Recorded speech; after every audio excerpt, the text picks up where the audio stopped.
Assalamualaikum warahmatullahi wabarakatuh ya. Jumpa lagi saudaraku Jumat Pahing ya, dimanapun Anda berada. Kemarin saya ke Surabaya teman-teman ya, udan ya. Jam berapa ya? Beduk itu udan. Ya, saya dari Kenjeran ya, cabut berkas ya. Tidak selesai, tanggal 5 balik lagi.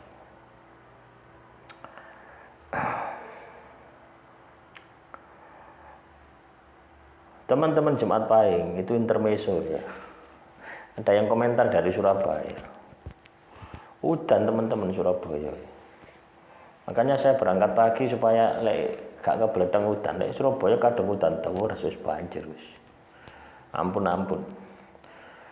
Saudara Nita Sari ini saya mau tanya, saya Jumat Pahing apakah boleh melakukan tirakat karena merasa sakit hati atau menerima perbuatan yang tidak menyenangkan dengan tujuan agar orang yang berbuat tidak baik sama saya kita minta maaf. Soalnya saya sering terjadi. Lah ngapain Anda itu? Ya. Tirakat kok untuk hal-hal yang jelek. Tirakat itu untuk supaya hajat kita tercapai, hajat-hajat sing apik misalkan. Anda tirakat supaya bisa beli mobil, beli rumah, beli sawah, naik haji. Caranya seperti itu. Anda disakiti, didolimi, ya wis biarkan sudah selesai. Ya toh, masa Anda mau sudah jatuh ketimpa tangga? Apakah ketika Anda tirakat supaya orang itu minta maaf sama Anda, itu bisa memuaskan nafsu Anda? Tidak. Malah Anda akan muncul lebih jahat daripada orang tersebut. Maka jangan melakukan tirakat untuk hal-hal semacam itu. Biarkan saja dia dengan karmanya. Jangan kotori mulut Anda, jangan kotori pikiran Anda, jangan kotori hati Anda. Nah, Anda bisa mengalihkan dengan tirakat supaya misalnya saya ingin beli mobil. Dialihkan ke sana tirakat, poso. Boleh-boleh saja. Tapi kalau Anda tirakat untuk ibaratnya itu balas dendam, ya. Kasarannya semacam itu. Walaupun cara penyampaian Anda itu halus, ya. Tapi batin Anda tidak mengatakan seperti itu. Saya pegel dengan orang itu. Saya ingin orang itu minta maaf sama saya. Ya, ujung-ujungnya nanti akan muncul. Saya ingin orang itu celaka, gitu. Pasti seperti itu. Hati kecil Anda seperti itu. Semakin muncul kebencian, dendam dan sebagainya akan muncul seperti itu. Ini tidak boleh. Ya, kalau Anda ingin benar. Tapi kalau Anda ingin salah jalan, yus lakonono, ndak apa-apa, tanggungan dewi itu soalnya. Ya, kadang kita ini harus berpikir jernih. Kenapa orang itu menyakiti kamu? Gitu. Ya, kenapa orang itu menyakiti kamu? Ya, kenapa orang itu menyakiti kamu? Bisa jadi itulah cara Tuhan untuk menyadarkan dirimu. Gitu. Kita berpikir positif saja. Ya, selanjutnya ambil manfaatnya, ambil hikmahnya supaya tidak terjadi lagi. Itu cara kerjanya seperti itu.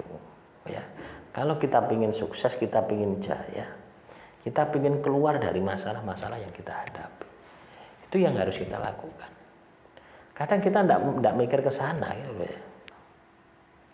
Ya, kita mikirnya, wah, disakiti, didolimi, dikhianati. Dia apa semua macam-macam kan, ya.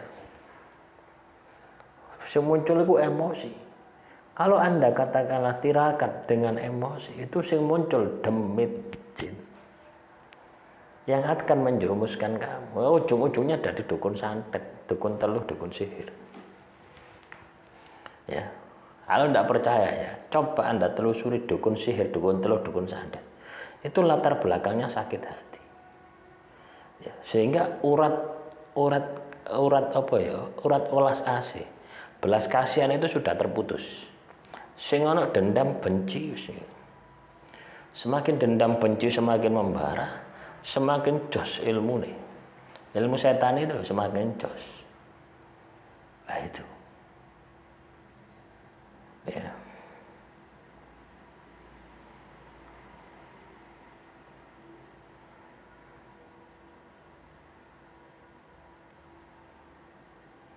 Paham ya?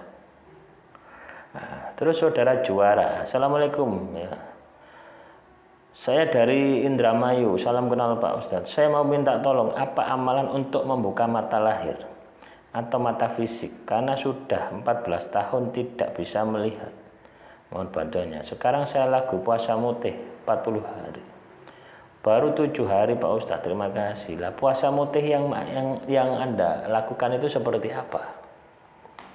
Ya, subuh, sahur, maghrib, buka. Kalau Anda mau puasa mutih, ya puasa mutih itu 24 jam. Jadi dimulai dari jam 5 sore, ketemu jam 5 sore hari berikutnya, itu 1 hari. Boleh tidur, boleh. Ngantuk tidur, enggak masalah. Nah, itu puasa mutih yang benar itu seperti itu. Nah, seminggu saja sudah kerasa, apalagi kalau Anda mau 40 hari. Kuat, pasti kuat ya. Ketika kita punya semangat, ketika kita punya motivasi, tirakat itu pasti kuat. Ya, nah silakan saja diamalkan. Ya, amalan supaya mata ini katakanlah bisa melihat. Nah, itu ya Asmaul Husna ya. Asmaul Husna.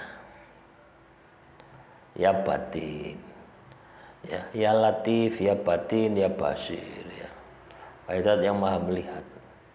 Nah, itu didawamkan saja sambil ditirakati, dibaca sebanyak-banyak. Ya basir, ya batin, ya latif, ya fatah, ya fatah, ya basir, ya fatah, zat yang maha pembuka, ya basir, zat yang maha melihat. Ya, niat ya, ketika Anda yakin ya seperti itu. Ya, saya tidak tahu ya, Anda ini tidak bisa melihat itu kenapa. Ya, itu kan perlu juga ditelusuri gitu loh ya. Apakah karena penyakit atau karena memang dari lahir? Nah, ini kan harus ditelusuri gitu ya.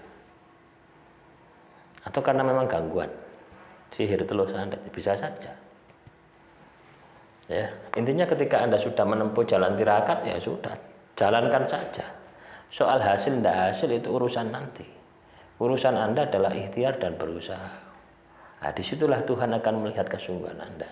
Ketika Anda bisa totalitas, sungguh-sungguh, saya yakin ya Anda akan bisa melihat. Soal amalan apapun bisa Anda baca. Ya, yang penting apa? Anda yakin.